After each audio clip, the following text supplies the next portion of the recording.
up, everybody? Welcome to Optimus Fantasy Football. It is Hey. Christmas Eve. It's also Mhm. week 17. Hey. Hey, some of us are going to championships. Some of us aren't. If you're not, I'm sorry. That's a bummer. Kacey, are you going to any championships? Going to one.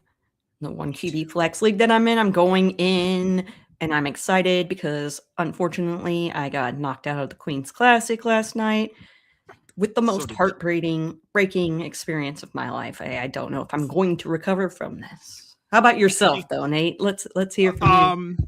So I made it in one, Blackwater Park. It's a dynasty league with some friends. So I'm going to the championship in that one. I've been the highest scoring team in the league all season. So I'm hoping that I can pull through in that one. My huddle league, I lost. I was the highest scoring team all season, and I got beat by 30. And I had Puka. Well, fantasy is so fickle and so crazy. I know. Well, I had Emeka Egbuka. He let me down. I had Josh Allen going. He let me down. Yeah. I had the Carolina defense, thought they were going to play better, let me down. It was just a bad week. Yeah. What can you do? I've got the what one. Can you do? Yeah. And guys, if you're still in it, there are time to set those waiver claims. We've got a good article over at optimusfantasy.com with some of those last minute pivot guys. Tyler Shuck is the quarterback you want right now. Yeah, for sure. Widely available. Yeah. So we got a what's up in the chat from Fantasy Now, plus what is up, guys. Thanks for tuning in here. Hey. Yeah. So, we're not here to help you this week because there isn't a lot of help to be given. And honestly, here with the teams you have. I overthink things way too much at this point in time. Yeah. If you need a pivot, there are some guys you can grab on waivers this week. It's not going to be super competitive. You can pretty much throw Fab out the window at this point. Yeah. It's going to be a good one. So good luck. But Kacey, first, I want to talk about Phil. Can we talk about Philip Rivers? Can we? I know he's old, and I know that this shouldn't matter, but what he did this week, again, he's 43 years old. Bro, it was crazy. And look, I know they lost 48-27 was the final, but he'd go into the box score. He 23 of 35 to Brock Purdy's 25 of 34. He has 277 yards, 2 touchdowns, with a passer rating of 97. Yeah, I mean, my dad's texting me that Philip Rivers has more points than Jackson Dart, and I'm like, that's not hard to do right now, but it is actually crazy to see what he's been able to do. And 41-year-old me just fell in the bathroom the other day. This dude's I know. God, I'm out back before the show throwing a football with my 8-year-old. I'm 43. I threw the ball maybe 10 times for my shoulders. Oh man. Oh man. I'm impressed. Yeah, this is obviously impressive.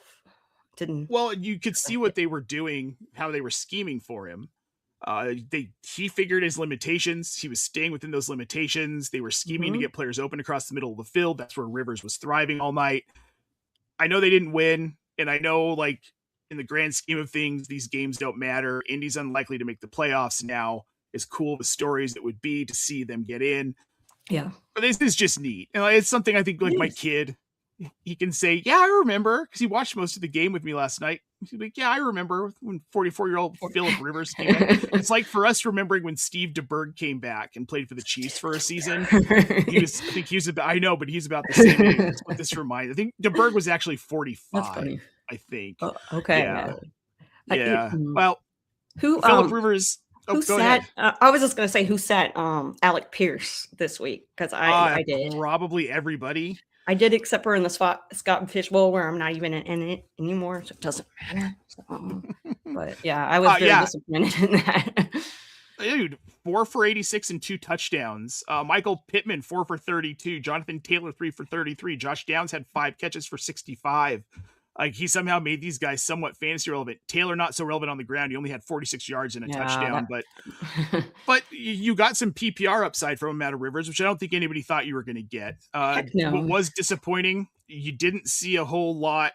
Well, you didn't see really any Tyler Warren, 3 catches for 30 yards. Yeah. Second on the team in targets, him and Downs both had 9.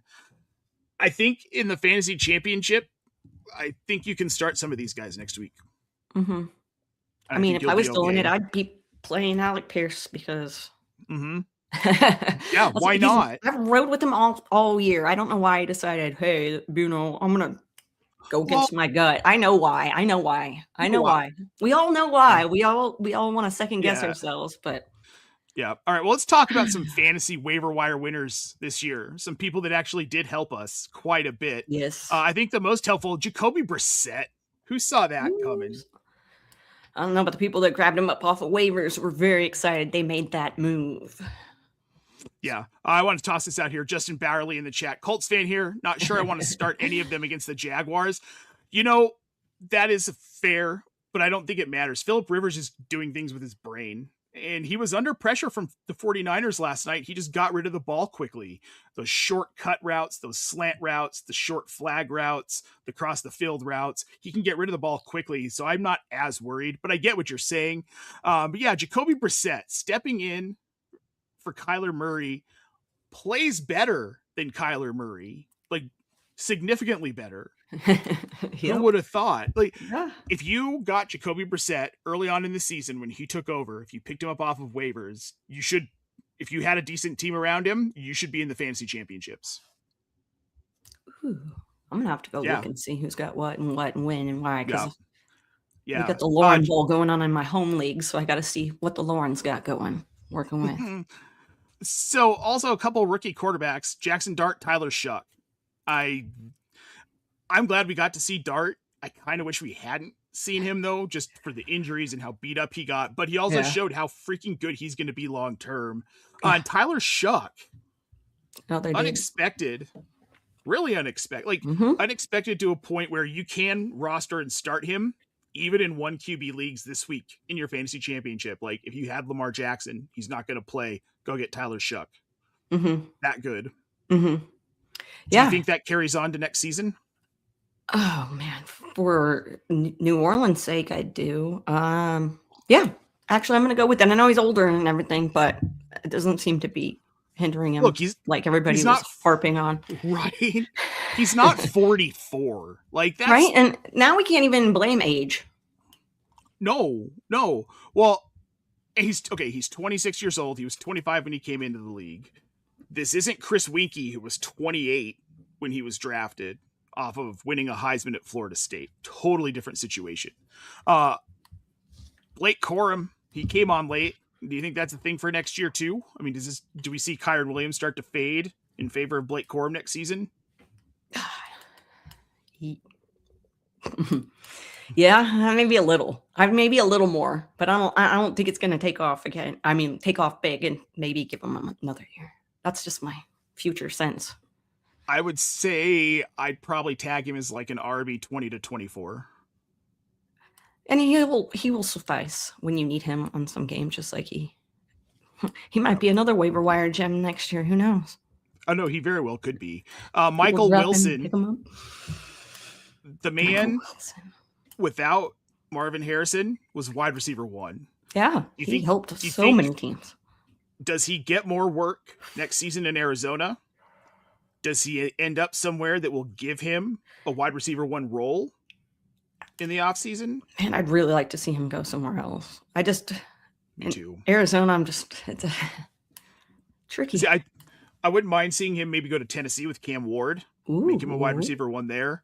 I know it's ugly in Tennessee right now, but they're going to have a new coach next season, a new regime, hopefully a whole new scheme for this offense, something that's more favorable to Cam Ward, which Cam Ward's been better since Mike McCoy took over anyway. Not necessarily like fantasy startable or reliable, but you see the growth. You can see the growth. Parker Washington over Brian Thomas Jr. like all freaking season for Trevor Lawrence. Was this his breakout? Is he the wide receiver 1 in Jacksonville next year? I want to say yes. It feels weird to say yes. It really feels weird to say yes. I know, but it feels weird to be talking about this right now too. So no, I'm going to say no. That's what I'm going to go with. No. I don't think so either. I talked about yes, but then I said no. Nah. I know.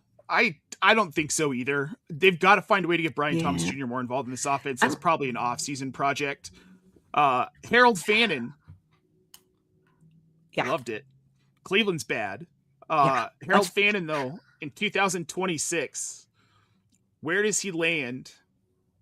Do you think he's like a top 5 tight end?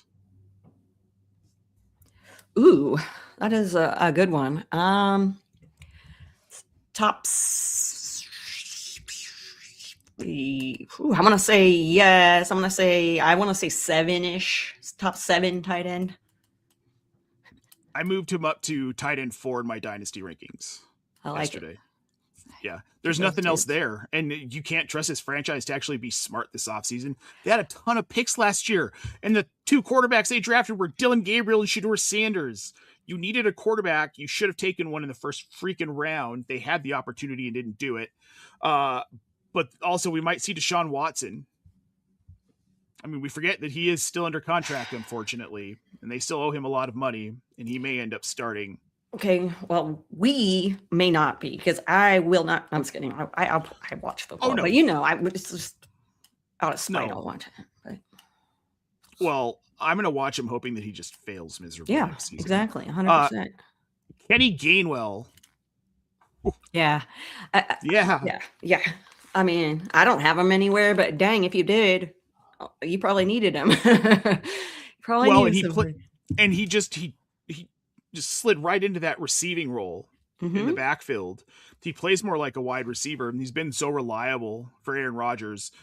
Does he stay in this role next season? I mean, I guess we don't even know if Mike Tomlin's still going to be. Yeah, this whole thing is. I have no idea. I would say no. Maybe he ends up that role somewhere. I don't know. That's a good role for him, though. I think so.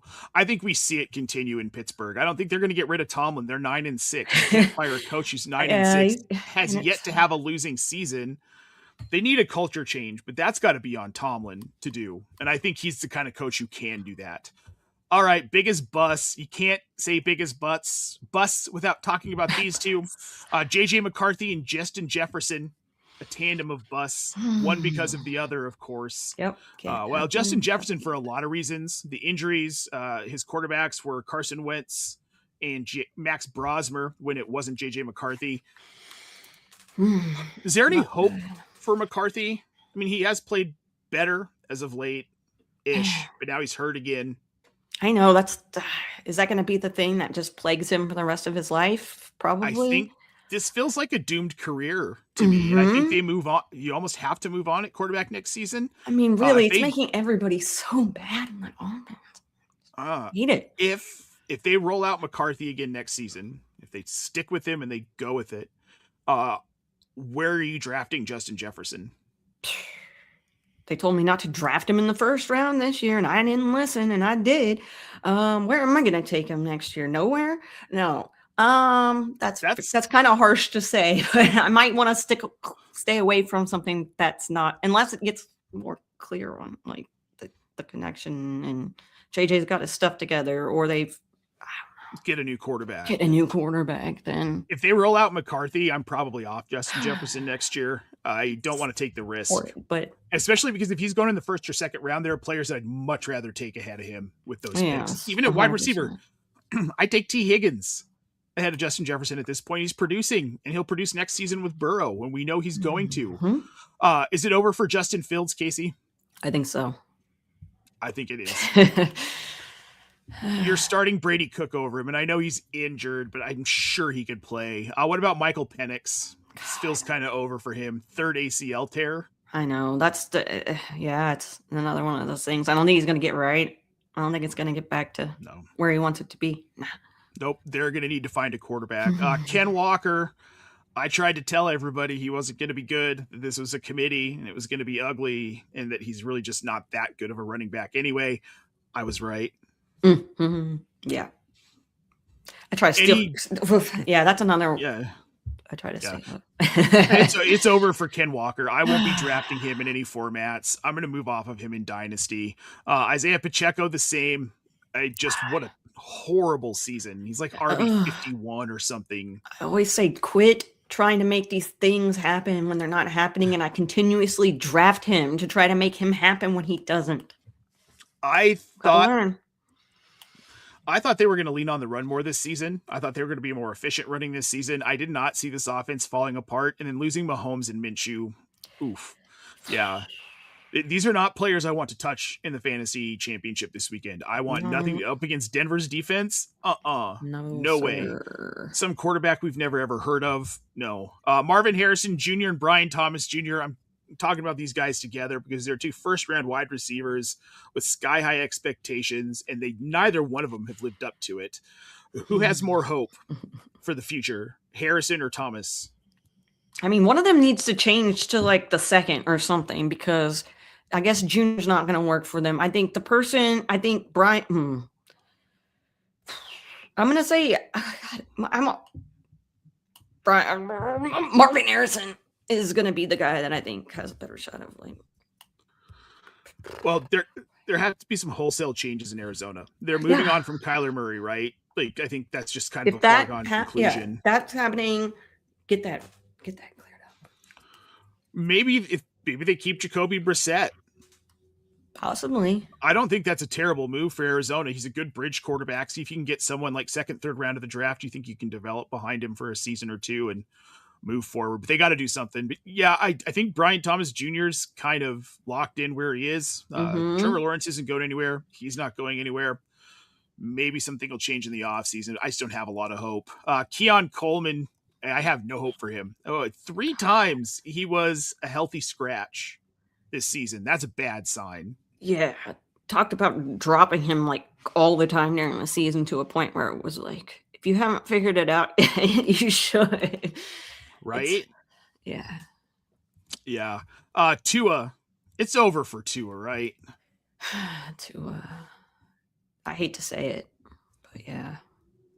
He's just not a good quarterback. They completely have moved. They benched him for Quinn Ewers. Yeah, he's gonna go back up somebody. Do you think he has a future somewhere else? Or is this it for him? No, or does he stay in Miami as a backup? Man, I think he's gonna be a backup. I don't know. Yeah, I don't know how you can roll that out as a starting product. You in the NFL? You can't. No, it's atrocious. Jerry Judy's the same. He's an atrocious wide receiver. See, yeah, I will never, ever draft him again. I won't either. He burned me so bad this year. Luckily, there were options out there. Listening to Optimus, I could figure out who I needed to pick up. That's what we tried to do. Alvin Kamara is not somebody you wanted to pick up, but you drafted him. That's the problem. Drafted him. And that was the problem. He didn't look good before he got hurt, really. He didn't look like the old Alvin we knew.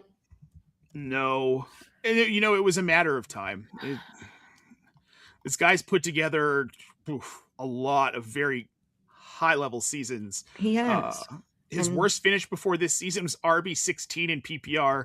And that was a season in which he only played 15 games. This year, he is RB45. Yeah. I had to go see where he was taken in all the leagues I had him. I don't have him in. I stayed away from Kamara. Najee Harris, I stayed away from too. Gosh, that whole situation really. That was a bummer. That was just a bummer. The knee injury. Yeah. He was looking pretty good. But I think it's over for Najee too. I don't see. They've got Amari and Hampton rolling. Yeah, that's what really hurt because Dynasty I traded to get Najee, and then they went and then fireworks and all this other stuff. So, yeah, I wasn't invested in Najee at all, so it didn't really hurt me. I do have some shares in Dynasty. I don't think I can really move them at this point, so I don't know. We'll wait and see what happens. Yep. Let's move on to the best and worst of the week, Kacey. Let's hear your best. Philadelphia at Buffalo, because they really got me with the commercial promos for this game. I don't know if you've seen, I'm sure you did, but man, it was like some sort of movie, and you know what that does to people like me who have attention spans of a gnat. We're like, I got it, what's going on? Excuse me, I was on my phone and it made me look up. Game, Philadelphia, not the greatest in my heart because I'm a Cowboys fan, but hey, this should be a very entertaining game. I'm looking forward to it. How about that? I think it should be a very good game too. Philly's got a lot to prove still, and Buffalo needs to win this one. For me, I've got Houston at the Los Angeles Chargers. After what we saw them do against Las Vegas last week, I'm curious to see what this Los Angeles Chargers offense does against Houston. I'm also interested to see if Houston could beat them because I need them to beat them so that there's no question going into next weekend that the Broncos are winning the division. Please and thank you very much, football gods, sir. Love your thought process there. I know, but also I think it'll be a good game. Oh, yeah, CJ Stroud's been playing markedly better as of late, and I'm curious to see the Chargers have a good defense too. So this should be a good game, albeit maybe not a high-scoring game, but it's not going to be a high-scoring game. It's the one we both picked as worst. New Orleans at Tennessee. We were talking two about rookie Shuck, quarterbacks. One's much better than the other one, and it's Tyler Shuck. He's the better one. I think this is going to be just a horrendous game, low scoring, a lot of mistakes, a lot of turnovers, sloppy football. I'm not going to waste my time on it, except I will, but I don't want to. Well, I actually had a hard time finding a worse game this week. Because there's just so much I want to see from certain teams that I was like, man, that actually is kind of a good game. So, New Orleans at Tennessee, though, was the There are some good games on this. Yeah, there are some good games. Like I think Chicago Green Bay. Yeah, that was last week. Running. Yeah, that was last week. Baltimore Green Bay. That could be a decent game. Indy Jacksonville. I wonder what Phillip Rivers can do against Jacksonville, but who knows? I don't know. Mm-hmm. All right, Kacey, on the spot. Love it. Who is the league winner of all league winners this weekend? What player on the slate breaks the slate and delivers championships to many, many children? Just the good ones. Oh my goodness. Who is it? Who is it that's breaking the... Oh my gosh, I don't know. Oh, Josh Allen. I'm going Jackson Dart against Vegas. Oh, yeah. Unlikeliest. That's how mad I was. Jackson Dart is the reason. Or as Lou says over on YouTube, Taysom Hill's coming for our souls. That is also entirely freaking possible. Did you see his teary press conference yesterday? I didn't. Basically, he's done after this year. He's going to retire. He's just tearily talking about how much he's enjoyed his time in New Orleans and how the team's family. So if this is how he goes out, you know what? I hope Taysom Hill is the slate breaker. I think that would be awesome. I'm all about that. And, I love watching him play. So it'll be sad. I know. Annoying in fantasy, but fun in real life to watch. Yeah. Yep. Folks, I want to say thank you for following along all season long. It's been a long, hard-fought fantasy year. 2025 has been kind of a strange year just in general, so we appreciate you guys tuning in. We hope that we gave you some relief from all the crap going on in the world. Please make sure you like and subscribe. That could be your gift to us. Our gift to you is hopefully a fantasy championship this weekend. If you're listening to the audio version, make sure you follow along. We love subscribers. It's always great. We're going to have content coming out the rest of this week on OptimusFantasy.com to make sure we're helping you win. Higher and lower will come out tomorrow morning. That's going to give you some insight into our rankings and who we like and who we don't, above and below consensus. There will be no Friday vibes this week. We are taking a break. Have your own vibes. Have your own. Go spend some time with your family. That's what we're doing too. So thank you, everybody. For Kacey Kasem, I am Nate Polvogt. We wish you the happiest of holidays and all of the fantasy championships you could ever dream of. Hopefully Santa brings them all tidy and nice and packaged up for you. Adios, friends. Happy holidays.